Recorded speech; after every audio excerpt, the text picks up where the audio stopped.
Hello everyone. I'm back. I took like a little vacation literally, and I actually didn't post anything for this last eclipse in Libra, which I was trying to think about when I started doing astro updates and stuff, and I can't remember missing one for a really long time. But I've just been so earth side. I don't know how else to explain it. Ever since my trip to Mexico, I've been so on the earth side of the veil. When I went through everything with Chappie, when Chappie passed, I went so far across the veil. And then this trip to Mexico just brought me right back down to earth. And it feels good. It's really nice, but it's interesting. I just haven't been receiving much spiritual information or insights for a while until last night. Some things started coming through. So I was like, okay, it's time to get back on the Instagram and talk about this eclipse coming up. And we have a Venus gate the day before the eclipse, which is pretty cool. It's pretty wild because the Venus gate that's coming up is the death by intent gate, and this is the gate before Venus sets and disappears into the underworld, where Inanna goes and visits her sister Ereshkigal, who is like the queen of the underworld, and she listens to all of her subconscious beliefs and her emotions and the things that aren't usually in the light of day, and she's strengthened by all of that. And I can't help but think that this eclipse also symbolizes that in a way, with the moon obscuring the sun. And last night I was seeing like the moon coming across the sun as this womb space, as this birth portal. And it's pretty interesting because the eclipse is going to be in Aries. Aries is the first sign of the zodiac. It does feel like the sign of when we come earth side from Pisces, which is like the all, that's like the life between lives, the heavens. And so this all feels like endings and beginnings at the same time. And something else that's interesting that I brought up I think the last time I did a reading, because we have Jupiter and Uranus coming together. They're going to be like within 3 degrees of each other before they exactly conjunct. It's Jupiter and Uranus and Taurus is like big change, big earth change. It's electrical energy. And what I noticed for myself personally, and now I'm hearing from other people and also kind of seeing playing out in the collective, is this huge fear, like so much fear of like change and cataclysm and grid shutdowns and all the things you can imagine, like worst case scenario kind of thing. And I think that with astrology, you can't ever say what's going to happen exactly, but to use it as a tool, as an empowered person, I think that the more we focus our intention and attention on the positive aspects of something, we can be aware of the negative ones, but if we put too much energy into the negative ones, we're more likely to manifest it. So what I'm feeling with this eclipse is that it is so important for us to put positive intention into this eclipse and to like kind of help counteract a lot of the fear that's out there. And I think this fear is like deeply ancestral. I think it's like deep in our DNA. You know, some ancient cultures also feared eclipses.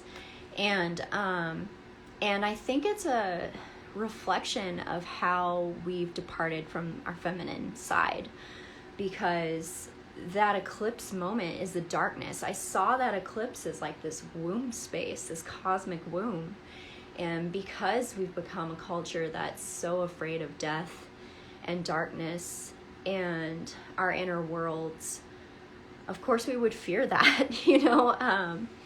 So that's what I'm feeling. I'm going to pull a card from my rose deck for this Venus gate and kind of let's ask what the invitation is here with this Venus gate.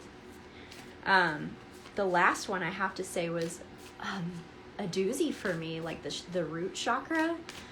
I noticed a lot of fear of safety and lack coming up, but what was so cool about it was that along with those fears coming to the surface for me, I had the opportunity to heal those fears and to actually like surrender and trust, and then see that I was held the whole time, and that I didn't really need to fear. There's this invitation for us to just let go of the fear and trust in higher powers that have got us, you know?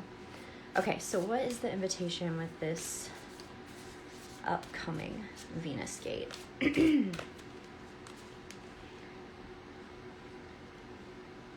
The bloom. Creation's realized. Right time. Harvest. Celebrate. Now, how interesting is that? To be coming to the death by intent gate and to have a card about blooming. I love the juxtaposition because it's like, imagine if you come to the threshold of death and you were actually really happy with how your life went.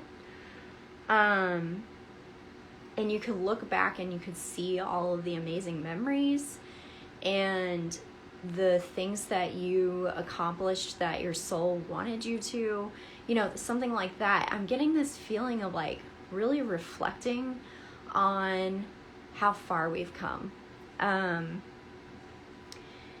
again, I'm going to pull another card for this gate because that card actually kind of surprises me a little bit. I've been getting those messages a lot personally. Like, it kind of feels like along with this eclipse, there's like this huge gift. Like, for some it may be, you know, an unveiling that could be sort of shocking, but for some it's more like many gifts for a lot of hard work finally starting to come in, to pay off. Okay, so another card for this Venus gate, please. Ooh. Enchantrix. I love the snake.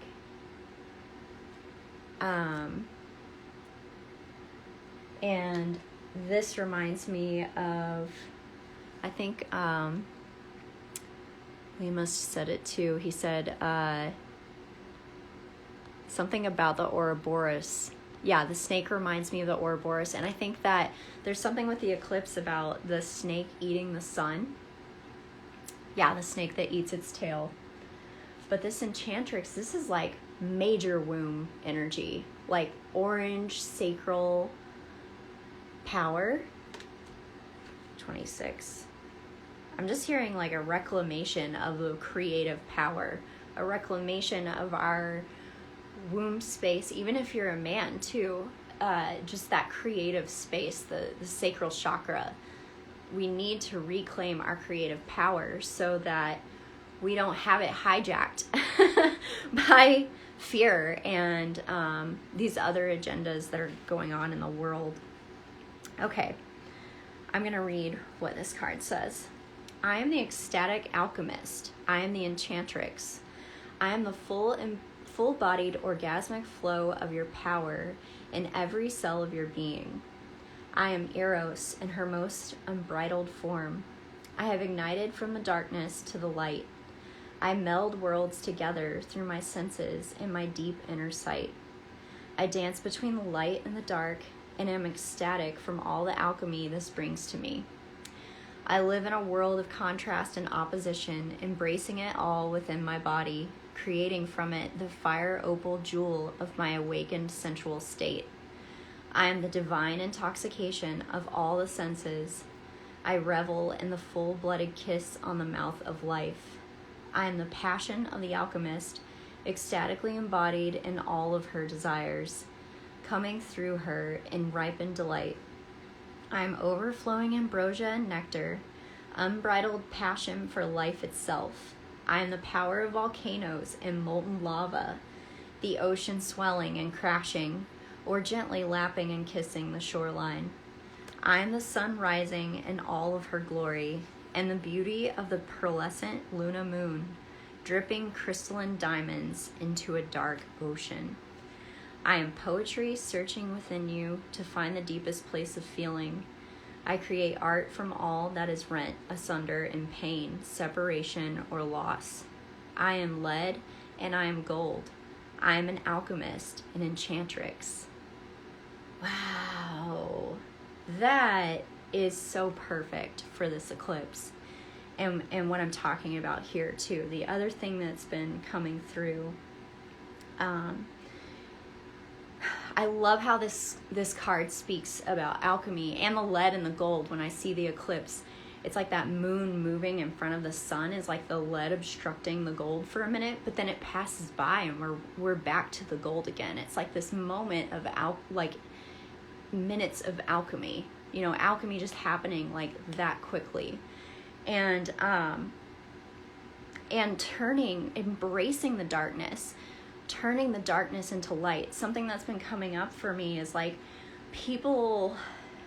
as people awaken more to the nefarious agendas in the world, there's a lot of fear around that. And to me, the way that I've been looking at it from a higher perspective is, how can I see... I'm not so crazy about seeing these people as a reflection of me necessarily, but what I like to do is not like label them and judge them immediately, and actually take a more objective look and see what opportunities are these people actually creating for people to create alternatives. So what problems are actually inviting us to create solutions, rather than the problems being created to give us more problems labeled as solutions, So it is the collective shadow coming to the surface for us to see where we can improve, where we can strengthen, where we can learn, and how we can treat Mother Earth with more respect, how we can raise our children to love life. This card talks about really embracing life too. And like I was saying, I've felt so earthside lately, and it's felt really good. And I think that sometimes when the world is crazy, we kind of want to escape to these other realms, but there's so much for us here to enjoy. And within this physical reality, it's inherently infused with spiritual energy. So I feel like with this death by intent gate, there's also this call to really enjoy life. And I think when you lose that fear of death, you really enjoy life more, because you realize that it's going to be over someday, So I wanted to show you guys a card. Gosh, I loved all those messages that came through for this Venus gate. I'm really kind of surprised in a way too. Anyway, I wanted to show you guys a card that I already pulled for the eclipse when I was chatting with my friends, and I thought this was such a cool card. I had to share it. Soul group. And look at these people directing their heart space and their heart energy to an intention. This also reminds me of the eclipse. I actually have another card in my Isis deck that looks really similar. That's about eclipses with a piece of obsidian in front of the sun. But anyway, the power of intention and the intention of a group is underestimated. And for this eclipse, I have personally felt like being alone. But that doesn't mean I can't send my intention and join with a group intention. We don't physically have to be together. We can, like for example, Pam Gregory, the astrologer Pam Gregory, started a weekly meditation. And no one's there. It's like, it's not a Zoom meeting. All she did was say at 2 p.m. Eastern Standard Time, or whatever her time zone is, wherever it aligns for everyone, on Sunday, we meditate for 15 minutes. So you know there are other people meditating at that time, and you can tune into that field of energy. So the same can be said for this eclipse. We can all tune into this energy of a higher timeline, this energy of a higher intention, the energy of love, peace, truth, hope, justice. We can tune into these higher aspects during this eclipse and strengthen that field. And I just think, I think that that's a big message with this eclipse. I want to pull a card from my new deck that my friend gifted to me, the Spirit of the Animals Oracle. I'm going to ask what spirit animal wants to come through to assist us during this eclipse in Aries. What energy can assist us with this eclipse?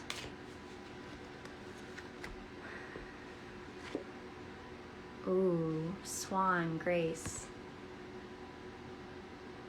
It's beautiful. You who glides across the waters of my soul, bring me your wisdom and light. Help me transform into elegance and grace. Inspire me with dignity and the spirit of beauty. That's beautiful. And I'm getting like the womb vibes here with this iris, and the coming together of the masculine and the feminine. And if you think about this eclipse, Aries is ruled by Mars. This feels like a reset energy for the masculine, for the divine masculine. It feels like a healing, because we also have this eclipse conjunct Chiron. There's this major opportunity for healing of the masculine, really of any wounds. And actually, of course, like I keep talking about fear, because Chiron often represents our biggest fears, because he's like our deepest wound. And if you look in your chart, it can be interesting to see where Chiron is in your natal chart and see if you've been having those particular fears come up to be looked at and to be healed.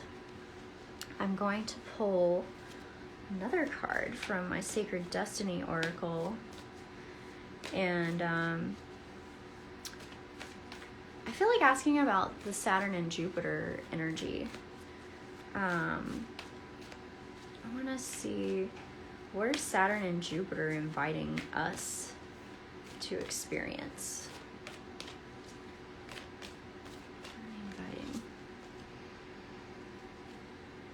Trust. Beautiful. Letting go of fear and leaning into trust.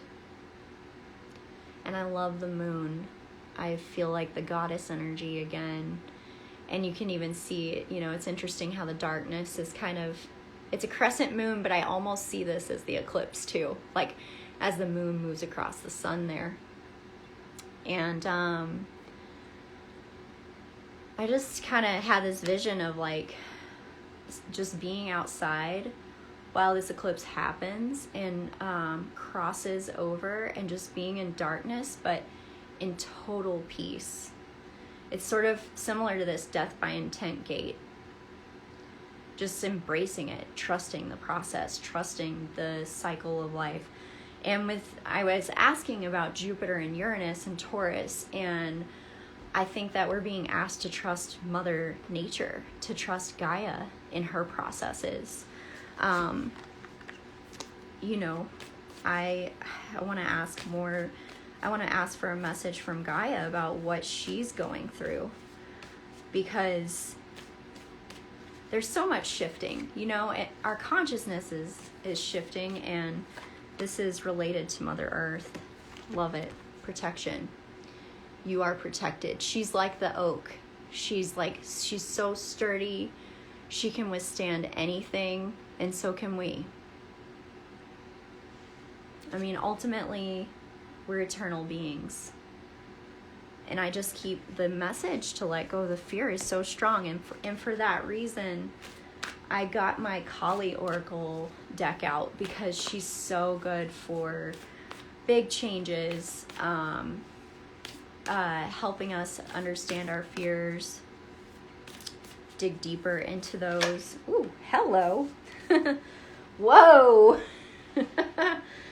Look at her.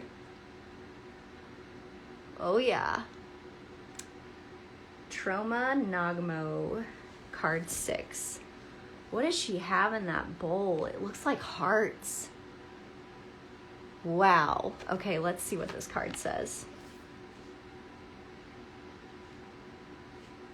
She arises instinctively, responding to a severe threat to your well-being, freedom, and sacred fulfillment. Her fierce form causes the impure to tremble, and the pure of heart to move close. She is ferocious in her wrath against injustice. Dispense with thoughts of vengeance. Pray for mercy for all beings, especially those trapped in patterns of consciousness harmful toward themselves and others. Open your heart to her heart and allow her to attend to all matters of karma while you remain true to your higher self. I love that. It's so much about letting go of worrying about what's happening in the outer world, and letting go of needing to, I don't want to say needing to have justice. It's still, again, it comes back to this trusting that justice will be served and that we are protected. And how can we do this with grace? You know, how can we be the graceful spiritual warrior who stands for heart-centered consciousness and stands for treating others the way that we want to be treated? You know, having integrity in how we walk through our lives, rather than perpetuating the same kind of negative behavior that we dislike. And I love, you know what this reminds me of with her bowl of hearts? It reminds me of Sekhmet. And, you know, with this, with Nikki Scully's book, where you work with Sekhmet, she devours you. And you're transformed alchemically through her body. And that's what I feel like is happening here with the hearts. And that we can trust the Divine Mother and Divine Father. Just trust the Divine to do that work for us. Whether it's within ourselves, whether it's within others, it's a natural process that is happening on its own. And the best thing we can do is stay in our own heart, connect with our higher selves, live our lives to the fullest, really enjoy this life experience we get to have, and just surrender and trust. Trust. Can't say it enough. Bloom amongst all of it. Wow, what cool messages. Thank you guys so much for being here and tuning in. And I hope you have a wonderful eclipse, whether you're spending it with people, whether you get to see it or not. I happen to be in the path, so I'm going to watch it. I think I'm spending the day alone. We'll see. But hope you guys have a wonderful eclipse and Venus gate, and talk to you soon.